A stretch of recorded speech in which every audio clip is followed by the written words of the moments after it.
And that's the latest. I'm Mike Moore from your 24/7 news source, the Black Information Network and BINnews.com. Of that accident working in Porter Ranch, 118 westbound at Porter Ranch Drive, Winnetka Avenue. That is blocking the collector lane. Traffic is stopped from Tampa Avenue. Still very busy on the 405 southbound drive out of the valley. It is jammed up from before Sherman Way to Sunset Boulevard, and the 101 south is slow. Reseda Boulevard to the 405. Kickstart your imagination with Audible. Hear celebrity and music memoirs, mysteries, true crime, and more. Audible is the home of storytelling, audiobooks, podcasts, and originals. Sign up for a free trial at audible.com. This is the KBLA Sports Minute with Ray Richardson. The Dodgers are celebrating Black Heritage Night tonight at Dodger Stadium. Community organizations in LA were able to buy group tickets at a discount price. Among the groups attending are members of the Alpha Phi Alpha fraternity. The ticket package includes a Mookie Betts Heritage jersey. Betts is one of two Black American players on the Dodgers roster, along with Jason Hayward. The Dodgers also have one of Major League Baseball's two Black managers in Dave Roberts. Former Dodger star Dusty Baker manages the Houston Astros. The Dodgers are playing the Chicago White Sox tonight. First pitch at 7:10. The TV audience for the NBA Finals on ABC was down 6.4% from last year. The 5 games featuring the Denver Nuggets and Miami Heat averaged 11.6 million on ABC. No debates, no speculation, just the info you need. That's your KBLA Sports Minute. I'm Ray Richardson. More news, opinions, and conversation when we come forward on KBLA Talk 1580. KBLA Talk 1580 is dedicated to empowering our communities by providing progressive talk radio for our audience. We strive to be an intersectional voice for the voiceless. As a Black-owned and operated station, we are committed to highlighting diverse perspectives and creating safe spaces for meaningful dialogue. We believe that everyone has something unique to bring to these political, economic, social, and cultural conversations, and we don't shy away from the hard conversations about current events. We endeavor to be a beacon of hope and understanding, while boldly challenging listeners to think more deeply about difficult topics that impact us all. With this in mind, our mission statement at KBLA Talk 1580 is simple: to create an inclusive platform that promotes civil discourse through honest dialogue and encourages personal growth among our listeners, so they can become the active agents of change. Our vision is to establish ourselves as the premier radio network with relevant programming across the beloved community, connecting people through shared experiences and collective power for lasting impact beyond these challenging times.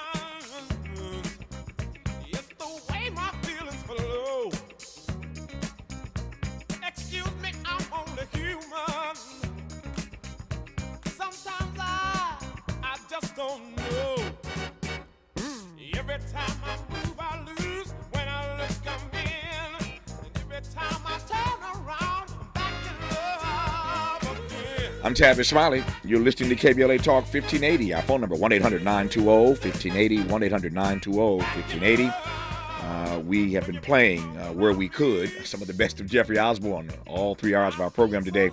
Last hour we had to focus on Paul Robeson, and I think even Jeffrey Osborne wouldn't be mad about our focus on Paul Robeson in last hour. But we got one more hour to go, and we're gonna squeeze in some more Jeffrey Osborne as we celebrate the music of Jeffrey Osborne in solo, LTD.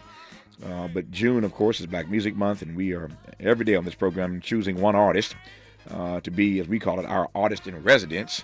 I should probably call it our artist in absentia. They're not actually in residence. Our artist in absentia. They ain't here, but their music is here, and it sounds awfully good. So today, Jeffrey Osborne, who knows who will get the call for all 3 hours of tomorrow's program, but you can't do much better than Jeffrey Osborne. Still sounding good and looking good And we are pleased to bring you some of the best of Jeffrey Osborne in this hour as we celebrate June Black Music Month. In this hour, a talk with Pulitzer Prize-winning editorial cartoonist Darren Bell about his new work called The Talk.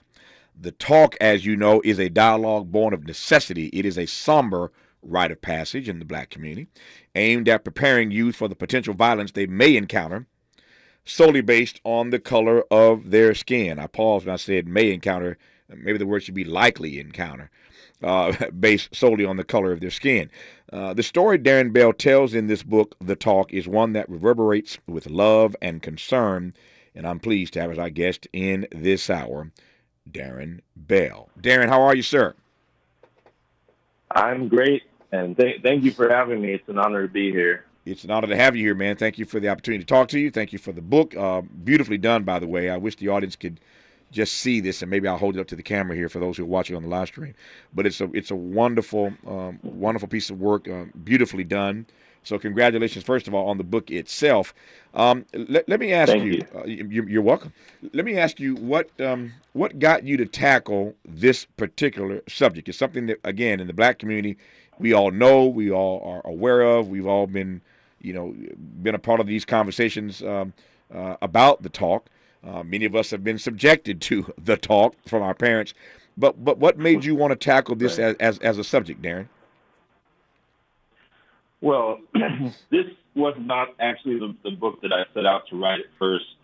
I sold another book. It was a memoir about my grandfather, who was the grandson of a slave named Addison Bell, and another one named Susie Ann Baltimore.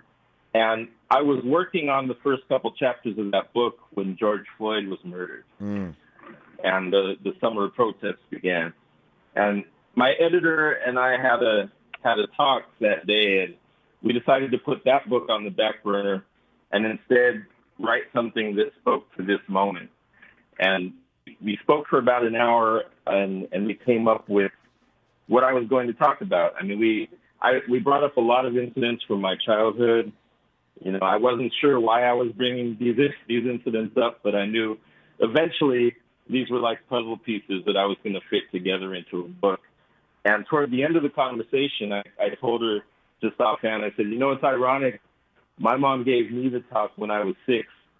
And just yesterday, my 6-year-old boy looked at me and asked, "Who's George Floyd?" And I was faced with the realization that I might have to give him the talk now. Yeah. And so we just, as soon as I said that, she said, my editor said, "That's the book." Mm-hmm.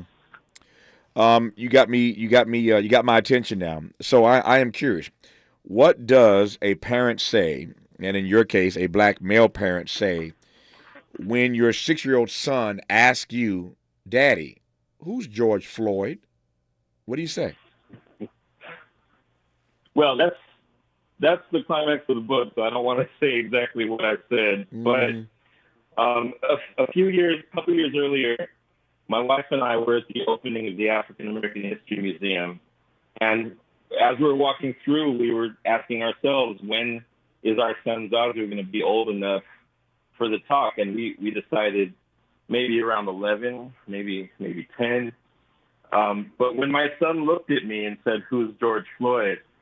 my wife and I looked at each other and silently agreed that the correct time to give the talk is when your child is old enough to ask about it. Mm-hmm. And you have to do it in an age appropriate way. So sure. we told him as much as we could, recognizing that in doing so we're going to be robbing him of a little bit of his innocence.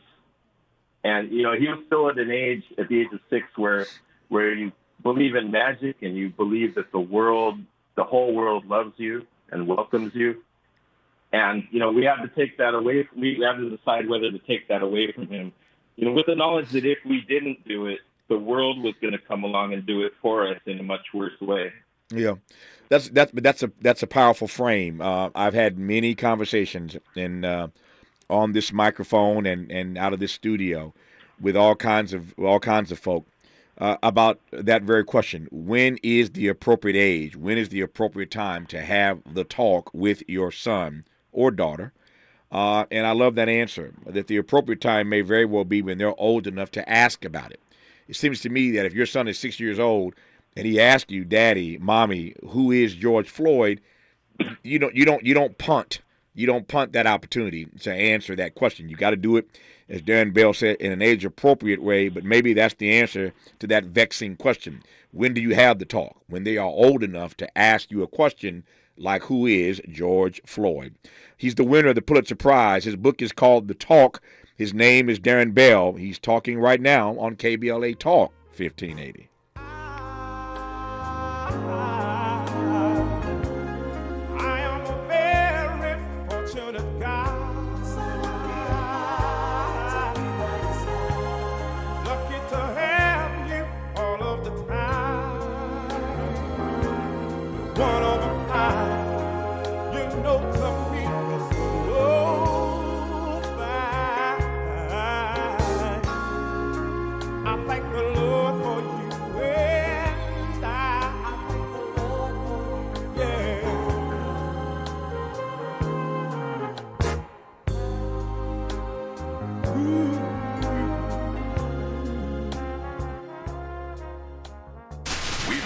To talk about. Good thing we've got 3 hours. More of Tavis Smiley when we come forward.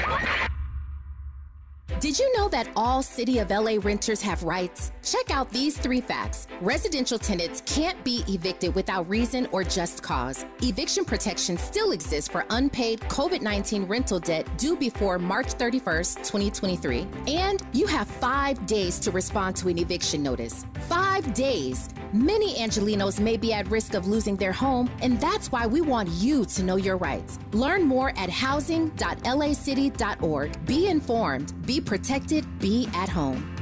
If you're a business owner or lead a nonprofit that's between 26 and 49 employees, please listen. Blendistry is proud to announce a new program whereby small businesses and nonprofits may qualify for reimbursement of COVID sick leave expenses incurred in 2021 or 2022. This program is administered by the California Office of the Small Business Advocate. Eligibility criteria apply and funding is limited. For more information, visit COVIDPaidSick.com. If you're a business owner or lead a nonprofit that has between 26 and 49 employees, please listen. Lendistry is proud to announce a new program whereby small businesses and nonprofits may qualify for reimbursement of COVID sick leave expenses incurred in 2021 or 2022. This program is administered by the California Office of the Small Business Advocate. For more information, visit COVIDPaidSick.com.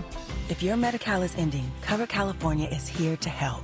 Cover California is a service from the state that helps you get affordable health insurance. In many cases, at no cost to you, just like with Medi-Cal.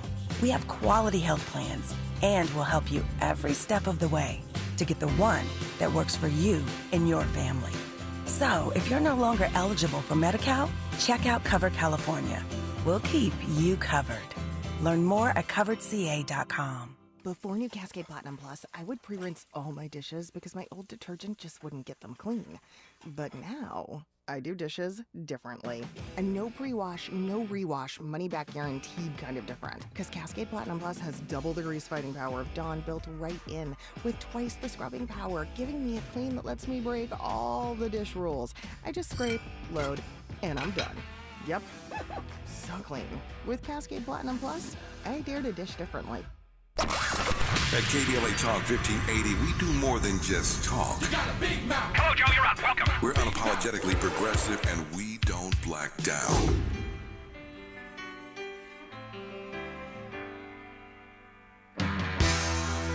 Just smile for me and let the day begin. You are the sunshine that lights my heart within.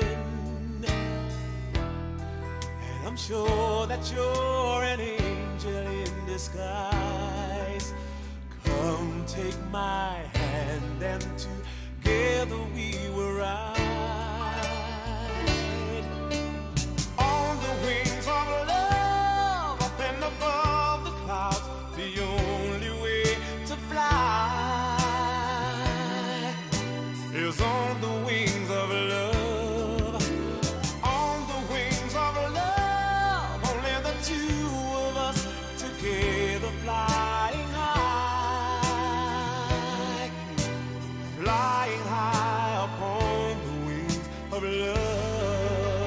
hate stepping on Jeffrey Osborne for any one of his amazing tracks, but especially this one, On the Wings of Love. It's hard to jump in, but this is talk radio, although it sounds awfully good. We are celebrating June, Black Music Month, and our featured artist today is Jeffrey Osborne. Okay, Miles, turn it up. I can't talk. If you would come with me on the wings of love, up and above the clouds, the only way to fly is on the wings of love. On the wings of love, only the two of us together flying high, flying high upon the wings of love. Okay, I better get in now before he goes to the bridge, because if he hits that bridge, I'll never stop talking. Anyway, the music of Jeffrey Osborne, we are bringing to you today again as we celebrate Black Music Month. I don't know who the artist is tomorrow, but today he is Jeffrey Osborne. We continue our conversation now with the Pulitzer Prize winner, Darren Bell, as we discuss his new book, The Talk. And we all know what The Talk is all about. We were just talking before that break about when the appropriate time is to have the talk with your young son, your daughter for that matter these days. And perhaps the answer is what Darren Bell offered us when your child is old enough to ask you about it. He mentioned earlier that his son came to him at the age of 6 and said to him, "Daddy, who is George Floyd?" If that ain't a way in, I don't know what is. Darren, you also referenced earlier that, ironically, your mother had to talk with you when you were 6 years of age. What do you recall about that all these years later? I recall, the main thing I recall is it made absolutely no sense to me. It sounded like the most paranoid, the most paranoid parent warning. But she had already told me that, if I had climbed to the top of that play structure at the dinosaur park, I was going to fall off and break my neck, and that didn't happen. So here she is telling me, I asked her for a water gun, and she told me, it might actually end up getting me shot at the age of 6, and I thought that was ridiculous. So, but I also recall how hard it was for her to do it. I remember her being at a loss for words, which was weird for her because she was an English teacher. She was a very good talker, and here she was kind of stammering, and I could tell she did not want to tell me what she was telling me. Mm-hmm. When you mentioned your mother suggesting to you that giving you a toy plastic water gun might result in your really being shot by somebody with a real gun with real bullets, and you might be real dead as a process, as a result of that process. Right. My mind went to where you probably suspect it went, Tamir Rice. So your mother told you that story some years ago. Fast forward a couple of decades, and you are a grown man, and you see that in fact did happen to a young black boy named Tamir Rice.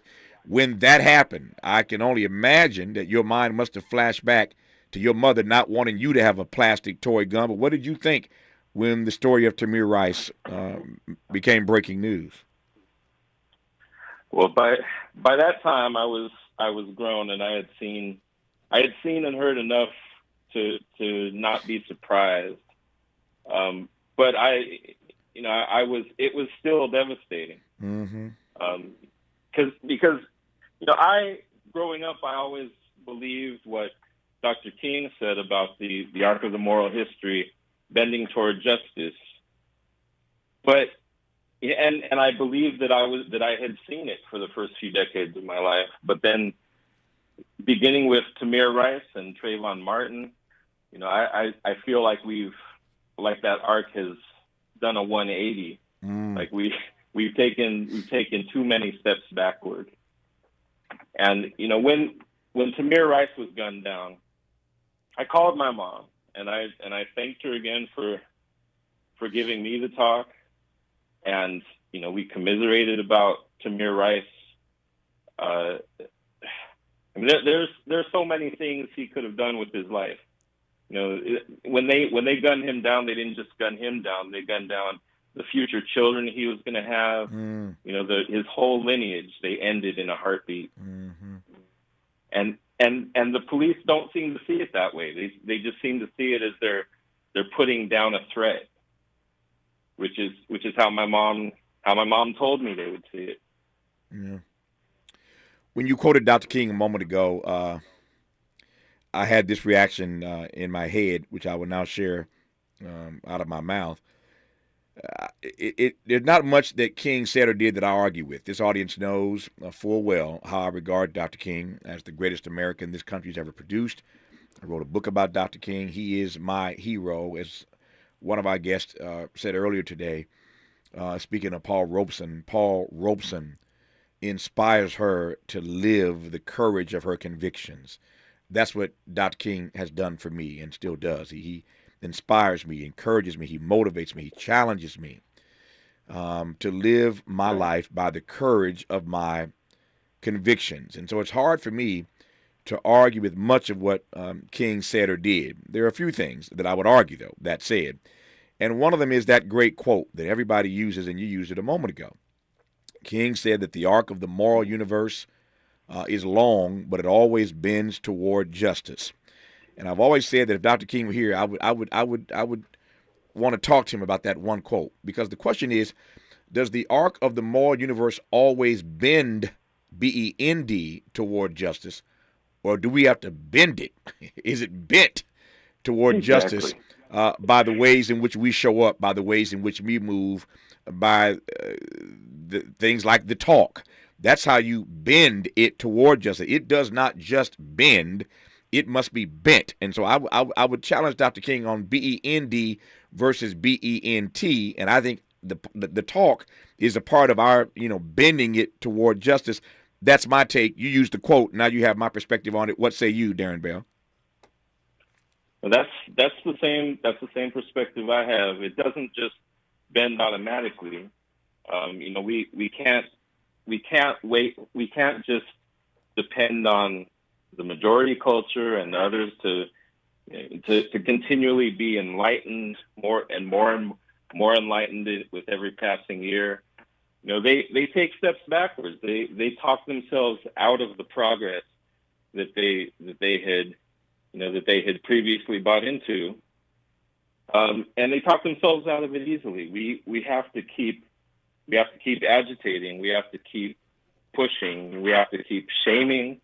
We have to keep reminding our children that what they see happening is not in their imagination, even though they're constantly being gaslighted and told that, what's happening to them is the function of 1,000 other things instead of this one obvious thing that's right in front of them, which is white supremacy, racism. We can't stop bending the arc, or it's gonna, or it's, like I said, it's gonna do a 180. Yeah. One of the things about the talk, I can be honest and confess this to you, Darren. And I don't have any kids as yet that I'm responsible for having the talk with. I certainly have many nieces and nephews. But I feel for black parents who have to have this talk with their babies. And there are many reasons I feel for them. One of them is simply this, though, that on demand, it seems to me, when you engage the talk with your youngster, you are telling them, you are suggesting to them, you are confirming for them your point about age appropriate notwithstanding. You're essentially telling them that their life doesn't matter, that there is a fundamental lack of respect and regard for their life, for their humanity, and for their dignity. My parents didn't have the talk with me when I was 6, 7, 8, 9, 10. I didn't have that talk. They didn't have it with me. But there's something fundamentally wrong. There's something fundamentally disturbing about the reason to have the talk, and it is, as I said earlier, that there's a fundamental disregard and disrespect for their life, for their humanity, and for their dignity. That is a lot to put on a young black male or a young black female, although it is as real as rain. Darren Bell. Right. Well, the way we did it when we had that first conversation with him, and I say first because the talk isn't just a one-time thing. It's a conversation that lasts throughout your life, and that's one of the reasons why the book shows me it at different points in my life, as a child, as an adolescent, as an adult, starting my own business, building my own family, because white supremacy, racism, aggression comes at you differently at different points in life. I'm sorry. What was the first question?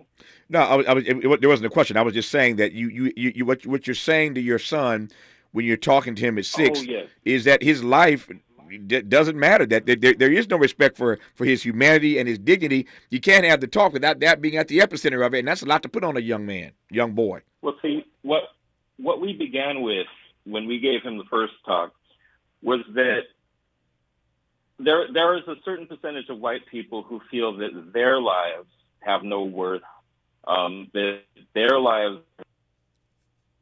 unless there's somebody out there who's even less significant than they are, and that's why they're pretending that black people's lives don't matter.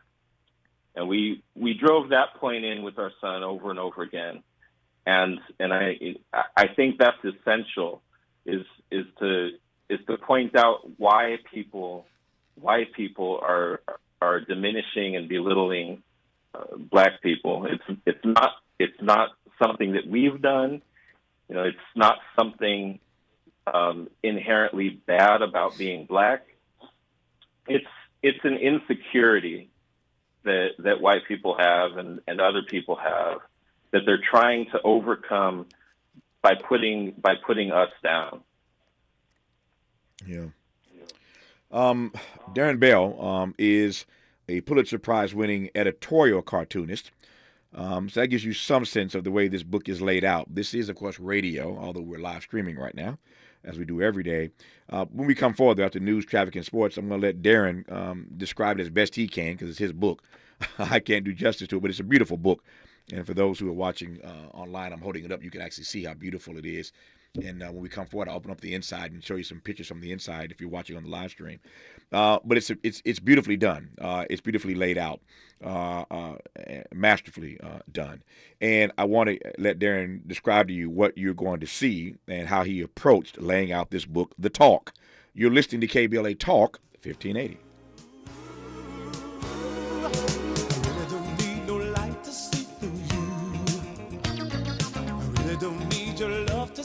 Through, no, I really don't need your heart to set me free. I really don't need the way it used to be.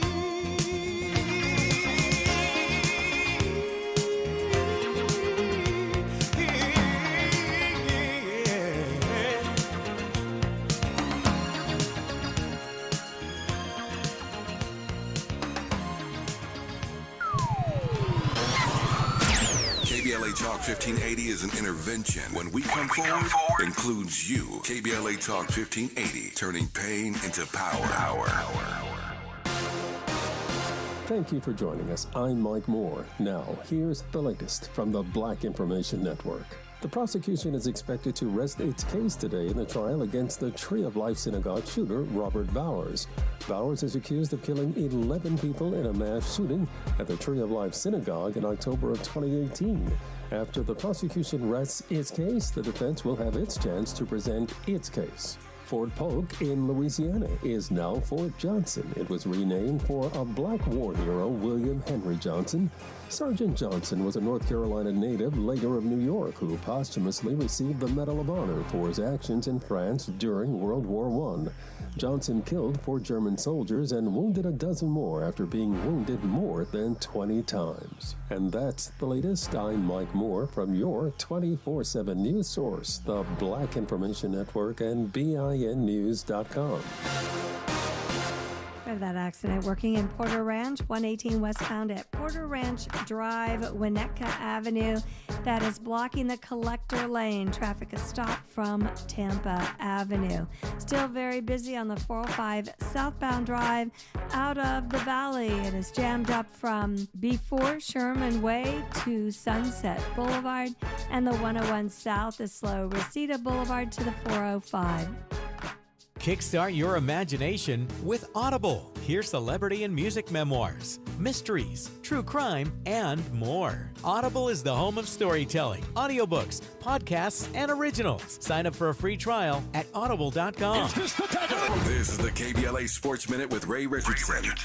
The Dodgers are celebrating Black Heritage Night tonight at Dodger Stadium. Community organizations in LA were able to buy group tickets at a discount price. Among the groups attending are members of the Alpha Phi Alpha fraternity. The ticket package includes a Mookie Betts Heritage jersey. Betts is one of 2 Black American players on the Dodgers roster, along with Jason Hayward. The Dodgers also have one of Major League Baseball's 2 Black managers in Dave Roberts. Former Dodger star Dusty Baker manages the Houston Astros. The Dodgers are playing the Chicago White Sox tonight. First pitch at 7:10. The TV audience for the NBA Finals on ABC was down 6.4% from last year. The 5 games featuring the Denver Nuggets and Miami Heat averaged 11.6 million on ABC. No debates, no speculation, just the info you need. That's your KBLA Sports Minute. I'm Ray Richardson. More news, opinions, and conversation when we come forward on KBLA Talk 1580. Everybody in the house, make some noise! Is there a better day of the year to celebrate the anniversary of the only unapologetically progressive talk station west of the Mississippi, focused on issues that impact the Black community? Yeah, that's what I'm talking about. We think not. A station that amplifies Black voices like yours with hosts and guests who look and sound like you.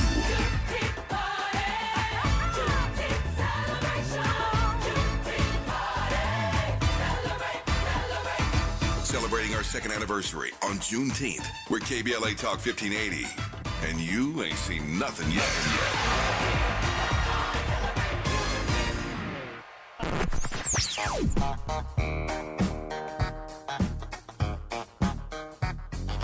This is KBLA Talk 1580. Talk radio. That's music to your ears. We're unapologetically progressive. KBLA Talk 1580. JP Morgan Chase is building on the investments in California and around the country to help close the racial wealth gap and build a more equitable future. As part of JP Morgan Chase commitment, they are taking action to help improve financial wealth and access to banking in the Black community, helping more people open low-cost checking and savings accounts, hosting community seminars with supporting Black-led institutions by building awareness about financial investments, hiring community managers, and opening community center branches like Crenshaw, Inglewood, in downtown LA. Visit today, jpmorganchase.com/racial equity. Again, jpmorganchase.com/racial equity. Get the tools to help reach your financial goals. Visit today, jpmorganchase.com/racial equity. Again, jpmorganchase.com/racial equity.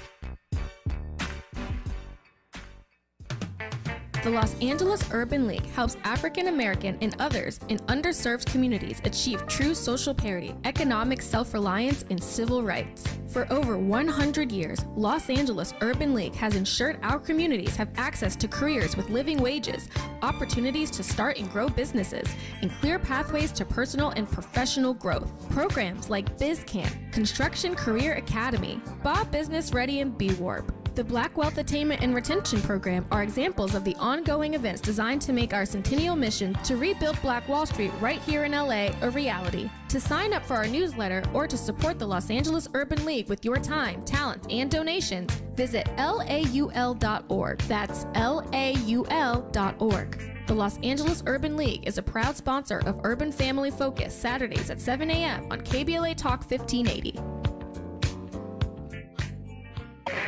We knew you'd stick around.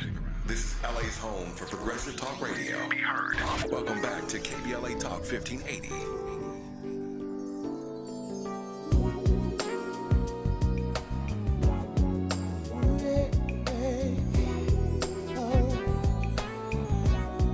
I see us in the park, strolling the summer days of imaginings in my head, and words from our hearts told only to the wind, felt even without being said. I don't wanna bore you with my trouble, but there's something about your love that makes me weak and knocks me off my feet. I wish we had time, Miles, to tell the audience the story that Jeffrey told us so beautifully of how he became a lead singer. It's a funny story. It takes some time to share it. But most of you know Jeffrey Osborne as the lead singer of LTD. That ain't how it started. He started out as a drummer. He was in the back of the band. And nobody knew that Jeffrey Osborne could sing. And the way he became the drummer for LTD, there's a funny story behind that. The OJs were in town one night in Providence, Rhode Island, where he grew up. And their drummer was strung out on drugs that night and didn't show up. He's a 15, 16-year-old kid, but he could play drums. And somebody at the club knew this kid could play drums. And they grabbed Jeffrey Osborne at 15 and a half, 16 years old, and put him on the drum set with the mighty, mighty OJs. That's how his career started, playing as a 15, 16-year-old kid for the OJs, filling in for their drummer who was stoned out of his mind and couldn't make the show that night. And the same thing happened with LTD. He's on the drums, and their lead singer had drug issues. And one night he didn't show up, and Jeffrey said, "I can sing," and they put a microphone in front of him. And the rest, as they say, is history. And we celebrate today the legacy, the rich musical legacy of one Jeffrey Osborne, as we celebrate Black Music Month here in the month of June. I just said, I wish I had the time. I took the time. I told you. There you have it. That's the short version. But to hear Jeffrey tell it is quite an amazing story. And when he was last on this program, he shared all the details of how that story came to be. And he begged his mama to let him go on tour with the OJs. She said, "Boy, you've lost your mind. You were 15 years old. You were not going on tour with the OJs." But it all worked out. And again, I can't imagine the soundtrack of my life without the music of Jeffrey Osborne on it. Our guest in this hour is Darren Bell. His new book is called The Talk. He is a Pulitzer Prize winning editorial cartoonist. And so you can probably imagine the way he's laid this book out. So Darren, I'm going to pass the mic to you. I'm going to turn this book around. First of all, you see, for those who are watching on the live stream, there's the cover of the book. It's a beautiful color and beautiful cover. And now I'm going to open up the inside and just give you a sense of what the book actually looks like on the inside, how Darren has laid this book out. So Darren, the audience can see this, those who are watching on the live stream. So tell me about the book, the way you approach it, the way you laid it out, et cetera, et cetera. You Pulitzer Prize winning editorial cartoonist, you.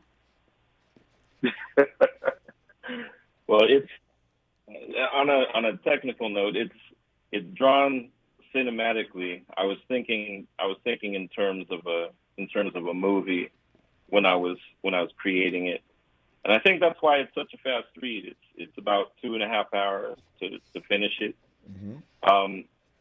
And what the book is about is when I was 6 years old, my white friends were playing with some toy guns that looked absolutely real. They looked like Smith & Wessons. Mm-hmm. And, I went and asked my mom to buy me one. And that's when she ended up giving me the talk that we've been talking about. And she saw how crushed I was. So she ended up buying me a translucent green water gun that could not possibly be mistaken for a weapon. But still, she made me promise to only play with it in the backyard. And as soon as she wasn't looking, I snuck out, of course, and I roamed through the neighborhood shooting everything in sight, pretending everything was a stormtrooper, and I was Luke Skywalker escaping the Death Star. And I stopped at one point to refill it, and that's when I heard somebody say, "Drop the weapon." And I looked up, and it was a police officer. And for a split second, I thought he was there to play with me, but the look on his face told me that this was anything but that. So I was terrified. And the way I reacted to that was I froze. I just knelt down on the ground and closed my eyes and wished that he would go away. And eventually he did. He stopped barking orders at me, and eventually he left. And I felt so much shame from that I didn't tell anyone about it for years. I felt like at the age of 6, I should have been able to stand up to him and talk some sense into him and tell him that I'm just a little kid playing. And I didn't try anything. So I bought into the notion that I brought it on myself. I bought into, the book follows me through elementary school and then through high school. And you see me buying into this notion of respectability politics, where if I just am at least as ambitious and accomplished as everybody around me, then people who see me as less than will realize that they're wrong, and I'll be accepted. But eventually, I even become a security guard at one point in college. But eventually, in college, even though I've become a successful freelance cartoonist, I've started building a business. I was even selling cartoons to the professors to use in their textbooks and their academic readers. Something happens in college that's a huge wake-up call to me, that told me that no matter how well I did, no matter how I saw myself, this was how they saw me. And they were going to do everything they could. This one professor called me into her office right before graduation and accused me of plagiarism without having any evidence whatsoever. That's when I realized that there's going to be somebody who comes along and sees me doing well and is going to try to sabotage me. Just like I said before, to make herself feel better, to reinforce the worldview that was comfortable to her, that placed her on a hierarchy above Black people. And after that, I showed the book follows me as I become a professional cartoonist, and I start to cover the wider world. It shows me cover the Obama race, 9/11, Tamir Rice, Trayvon Martin, all of that, leading up to George Floyd. When I have to decide whether my son is old enough to have the same talk that my mom gave me. And I show in the book how courageous it is, because I know how hard it is for a lot of people to give the talk. My father never gave it to me. And I think I resented that growing up, because if he had given me the talk, I don't think I would have been surprised by anything that happened to me. It might not have, it wouldn't have changed my life, but what it would have changed was I wouldn't have felt like I was the one who was responsible for racist reactions from other people. And I think that would have gone a long way, in terms of mental health and, in terms of confidence. I would have realized that when somebody tries to sabotage you just because of what you are and who you are, you didn't bring that on yourself. So that's I think that's the lesson that I try to drive home in the book. Yeah, I had one of those experiences in college as well. They accused you of plagiarism. I had a teacher, professor, just out of the blue, accused me of cheating on a test. And we went at. I dragged her to the dean's office. We went at it, man. We went at it. I did not come to Indiana University to get to be a senior and a national champion debater, and all the things that I'd done in college, to have you accuse me of cheating on a test just randomly. And so I know what that experience for you must have felt like, because I had something similar happen to me when I was in college as well. I digress on that point. When we come forward, I'm curious as to how Darren Bell, so early on, got on the track to being ultimately a Pulitzer Prize-winning editorial cartoonist. You heard him say earlier he was drawing cartoons for professors to put in their books, et cetera, et cetera. What drew him to this art form? How did he get in this lane, on this path to becoming a Pulitzer Prize winner? Our guest is Darren Bell. His book is called The Talk. He's right now on KBLA Talk 1580. Be sure to like and follow Tavis Smiley at The Real Tavis Smiley and get Twitter updates at Tavis Smiley. The conversation continues when we come forward. Are you looking to steer your career in a new direction? Driving for Culver City Bus can be your ticket to a long-lasting career with excellent benefits and paid training. Culver City Bus is looking for customer service and safety-minded bus operators to join the growing team. Culver City Bus offers on-the-job training starting at $19.10 per hour, uniform allowance, and health benefits. Culver City Bus is a great employer. Let Culver City Bus connect you with an essential service job. If you enjoy driving, seek real opportunities for career advancement, and passionate about making a difference in the community, then you are invited to join the Culver City Bus team. Start your journey today by submitting an application at culvercity.org/job. For more info, visit culvercitybus.com or call live customer service operators at 310-253-6500. We've got a lot to talk about. Hi, we're Tasha, Kill, and Euro from KBLA's Lyric Lounge. Check us out every Saturday from 4 p.m. to 5 p.m. and every Sunday from 6 p.m. to 7 p.m. Tune in as we break down some of your favorite song lyrics from all genres of music. From gospel to pop and hip-hop to rock and everything else in between, we cover it all. So come hang out in the Lyric Lounge with Tasha, Teal, and Euro every Saturday afternoon at 4 p.m. and every Sunday at 6 p.m. Let the music play. Unapologetically progressive. KBLA Talk 1580. We've got your black. Have you faced discrimination in Los Angeles? The City of LA Civil Rights Department can help. They investigate private sector discrimination in LA City in commerce, education, employment, and housing. If you're facing discrimination, submit a complaint online for free at laisforeveryone.com. That's laisforeveryone.com or call 213-978-1845. Boldly go where no man has gone before. Boldly taking talk radio where it has never gone before. New vistas, new voices, new views, new visions, new victories. We're KBLA Talk 1580, and we're taking public media black. Interrogating your assumptions and expanding your inventory of ideas. Let's get back to Tavis Smiley on KBLA Talk 1580. Let's get back to Darren Bell on KBLA Talk 1580, Pulitzer Prize-winning editorial cartoonist. His book is called The Talk, and it is a beautiful piece of work. So, Darren, you mentioned earlier how you were doing cartoons for professors and others, starting your business in college.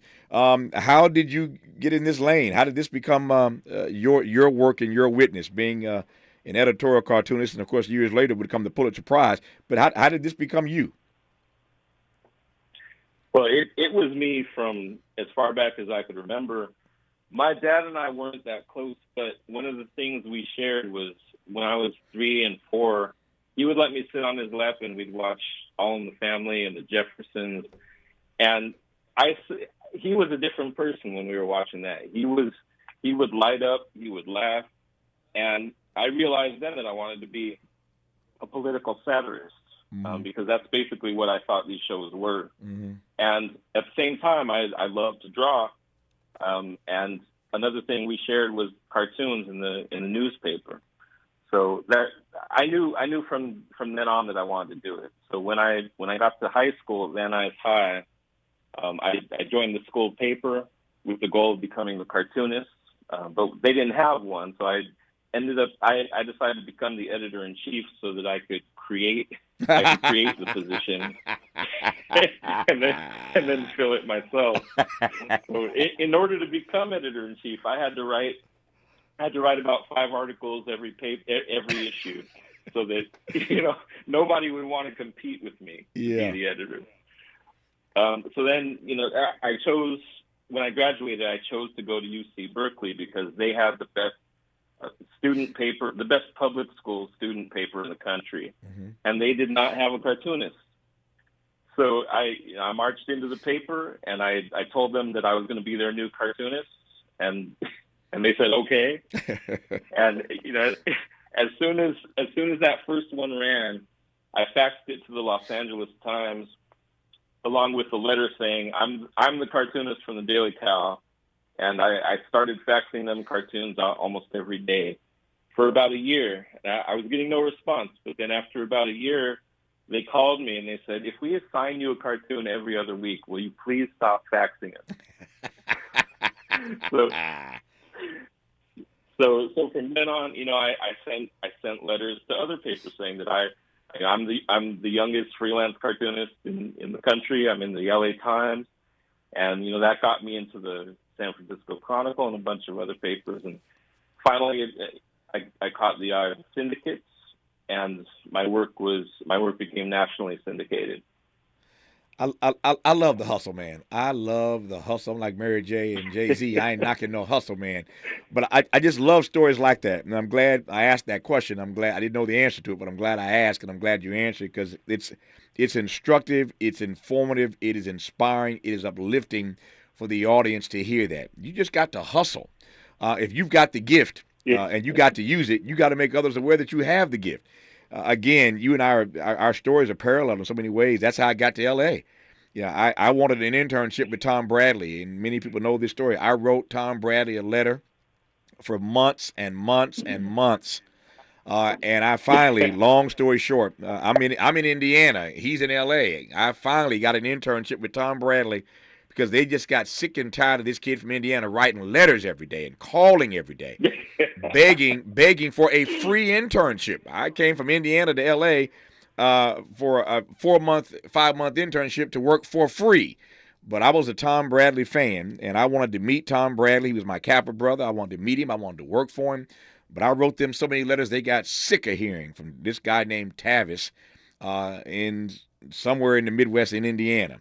And so I love your story of just hitting the LA Times every day for a year to let them know you are a cartoonist and y'all need to respect my work. And who knew he did that years later he'd be a Pulitzer Prize winning editorial cartoonist. I love that story. I could levitate out of this studio right now on that story. Our remaining moments with Darren Bell, author of The Talk, when we come forward on KBLA Talk 1580. A safe place to go loud. A great place for progressive politics. KBLA Talk 1580.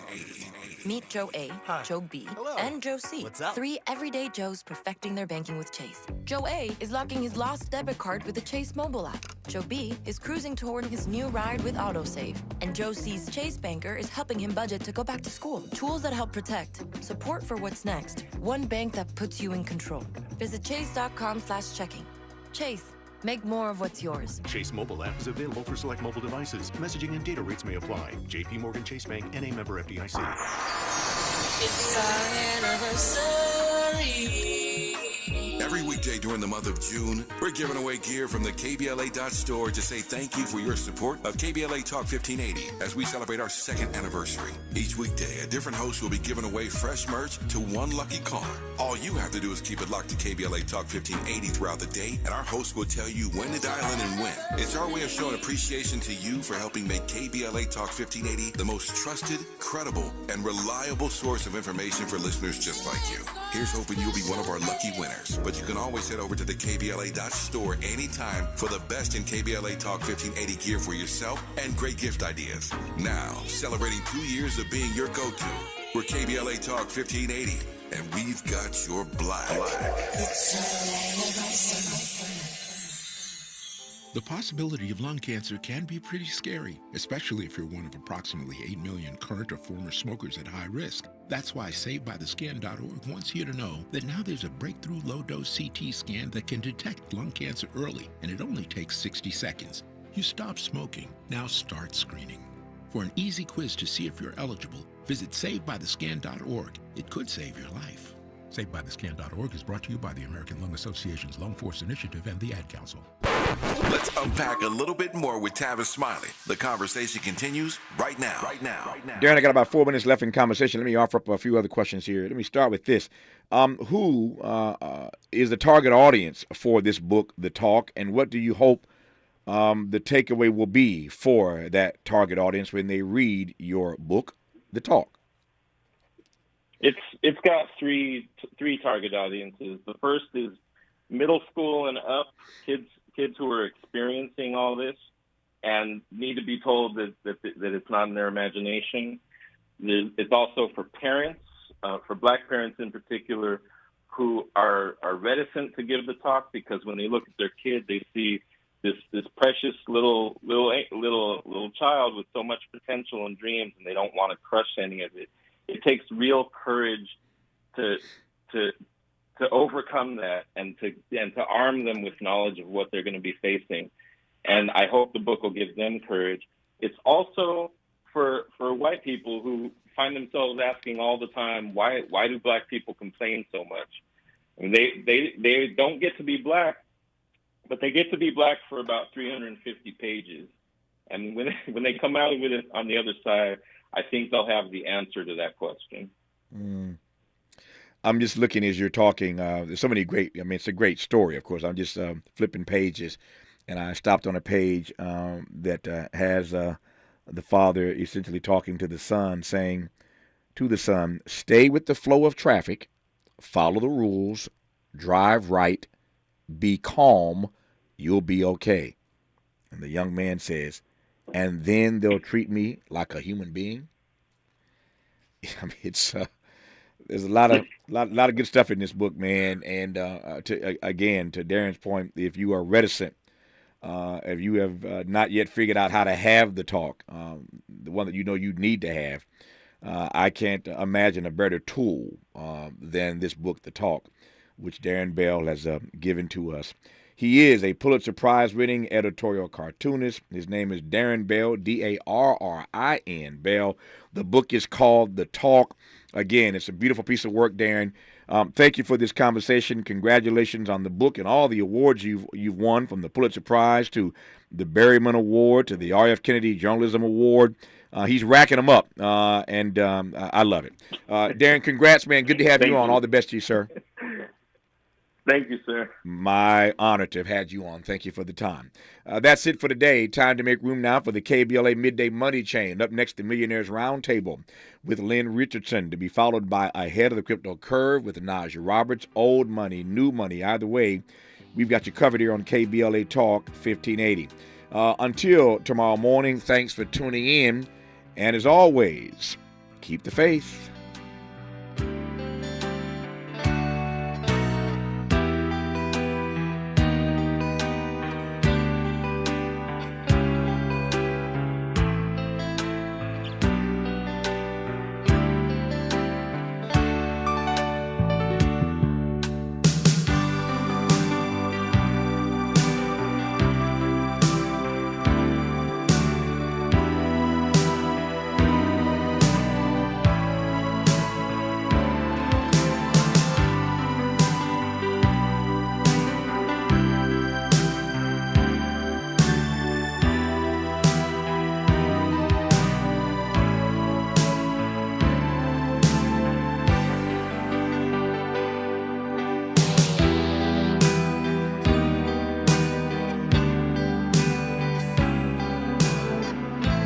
KBLA 1580 Santa Monica.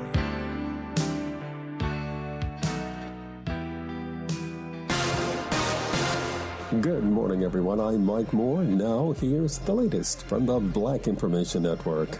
Severe weather could impact millions of Americans.